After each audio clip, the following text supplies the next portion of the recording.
বাংলাদেশের অন্তর্বর্তী সরকার বনাম আদানি গোষ্ঠীর চুক্তি ভঙ্গ। 2017 সালে বাংলাদেশের শেখ হাসিনা সরকারের সঙ্গে বিদ্যুৎ সরবরাহের চুক্তি স্বাক্ষর করে ভারতের আদানি গোষ্ঠী। কিন্তু বাংলাদেশের অন্তর্বর্তী সরকার মোহাম্মদ ইউনূস এই চুক্তি নিয়ে পুনরালোচনা করতে চাইছে। এই চুক্তি নিয়ে বাংলাদেশ সরকারের পক্ষ থেকে বিভিন্ন বিতর্কের কারণ উঠে আসছে।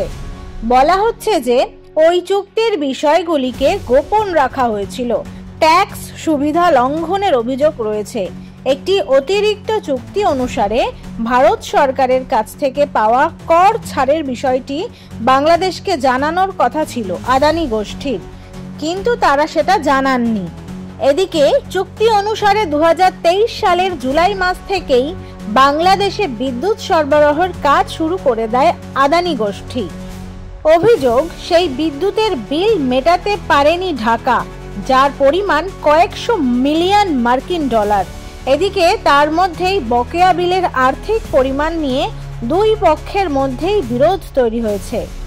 আমরা দেখেছি গত নভেম্বর মাসে মার্কিন যুক্তরাষ্ট্রের একটি ঘুষ সংক্রান্ত মামলায় আদানি গোষ্ঠীর কর্ণধার গৌতম আদানি সহ ওই সংস্থার বেশ কয়েকজন উচ্চ পদস্থ কর্মীর বিরুদ্ধে সেখানকার আদালত পদক্ষেপ করে। এখন প্রশ্ন উঠছে, ঘুষ মামলায় আদানি গোষ্ঠীকে কি কোণঠাসা করতে চাইছে বাংলাদেশ? সূত্রের খবর অনুযায়ী আদানি গোষ্ঠীর বিরুদ্ধে ওঠা ওই ঘুষের অভিযোগকেই নাকি হাতিয়ার করতে চাইছে বাংলাদেশের বর্তমান অন্তর্বর্তী সরকার। তারা এই পরিস্থিতিতে আদানি গোষ্ঠীর উপর চাপ সৃষ্টি করে বাংলাদেশের সঙ্গে সম্পাদিত চুক্তি পুনরায় বিবেচনা করতে এবং তা নতুনভাবে কার্যকর করতে চাইছে।